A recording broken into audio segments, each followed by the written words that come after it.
Well, the novelty song isn't heard much these days, but they were alive and well in the 1970s. I'll take a look at my list of the top 15 novelty songs of the 70s next on Music Meanderings.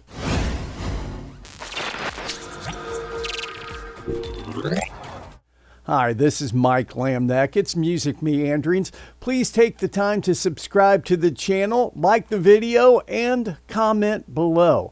We're going to take a look at my favorite top 15 novelty songs from the 1970s. You know, the 70s were a magical time on radio where you could hear a novelty song followed by a rock song, followed by a country song, maybe even followed by Barry Manilow. It was all on the same radio station on your AM radio.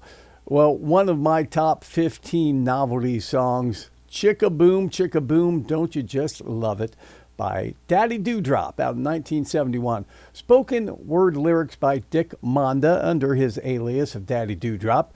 The one-hit wonder song follows a guy's dream following a lady in a black bikini. And every time he asks someone where she went, they respond with the singing chorus, Chicka Boom, Don't You Just Love It, which really doesn't answer his question. The song reached number 9 on the Billboard pop chart. Well, the next song is despised by many Chuck Berry fans, even though, amazingly, it was his only number 1 hit. The guy that put out rock classics like Johnny B. Good, Sweet Little 16, and so many others had to settle for this juvenile novelty hit to be his only number 1 song. Came out in 1972. It wasn't written by him. It was originally a song by Dave Bartholomew, released in 1952. Barry recorded the song in front of a live audience, and the suggestive double entendre lyrics led to it being banned by many radio stations. In fact, a British crusader for morality even tried, unsuccessfully, to get the song banned completely from the BBC. There's a dead skunk in the middle of the road, stinking to high heaven, out of 1972. Loudon Wainwright III, Dead Skunk in the Middle of the Road, most likely the only song about roadkill to reach the top 20 on the Billboard charts. I can't think of another one. Loudon Wainwright says he wrote the song in 15 minutes after, yes, an actual experience where he ran over a dead skunk in the middle of the road, and boy did it stink. Although it was released in late 1972, it took a while to catch on with radio stations, and the song didn't achieve its top 20 status until March 31st, 1973. They're coming to take me away, ha, Napoleon the 14th. I'm going to group that together with Monster Mash by Bobby Boris Pickett, and I'll tell you why, because both of these popular novelty hits were originally released in the 60s, but became hits again and recharted in the 70s when they were re-released.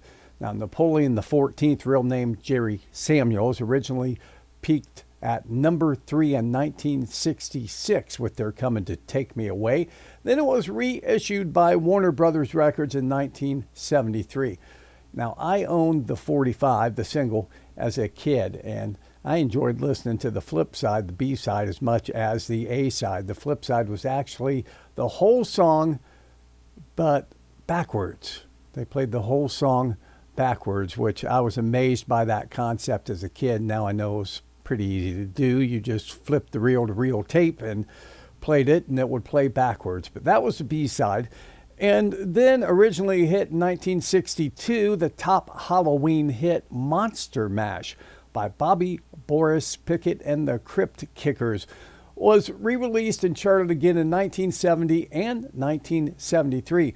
Now, in an interview, Pickett says that creaky sound of the coffin being opened was actually done by recording nails being pulled out of a board. The only act to make it twice on my survey here, Basketball Jones by Cheech and Chong, 1973. A song parody of the song Love Jones by Brighter Side of Darkness. I'm going to have to look that up. I'm not familiar with that song.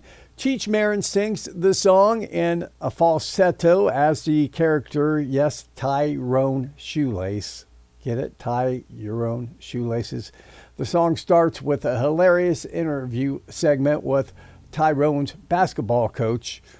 I'm going to kick booty. Now, attesting to Cheech and Chong's popularity at the time, the record actually includes performances by George Harrison, Billy Preston, Tom Scott, and Carole King. The Streak by Ray Stevens, 1974. Another novelty hit that made it all the way to the #1 spot on the Billboard chart, the second time that Ray Stevens was to do that. The Streak, now similar to Basketball Jones, combines an interview scenario with a sung chorus, and it cashed in on the popular, at the time, craze of streaking. That still comes back from time to time. It sold over 5 million copies internationally and was one of Billboard's top 10 hits for the entire year of 1974. Still a favorite at car shows and cruise-ins everywhere. Yep, Commander Cody and his Lost Planet Airmen and their version of Hot Rod Lincoln. It was actually the third version of the song to make the charts and the most successful, getting all the way to #9. And it would be the biggest hit for the alternative country rock band Commander Cody. You know, a lot of these songs have a common thread, and that is that they are cashing in on a craze at the time, as did Convoy. C.W. McCall, 1974, we got us a convoy. About the CB radio craze in the mid-70s, novelty hit about a rebellion of truckers driving from the West Coast to the East Coast without stopping. The CB chatter dialogue is interspersed with a sung chorus. The song became a #1 hit on both the pop and country charts and even spawned a 1978 movie of the same name.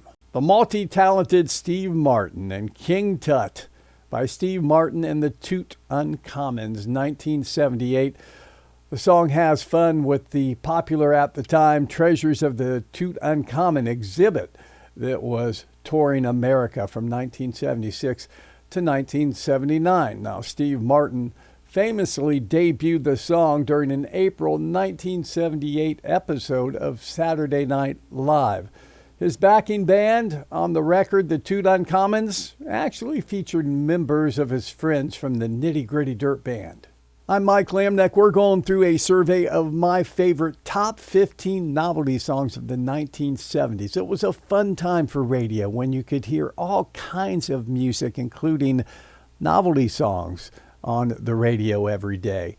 Now, a popular concept for novelty songs in the 50s and 60s was for an interviewer to ask a question and for the answer of that question to actually be a segment or a snippet of a famous popular song at the time.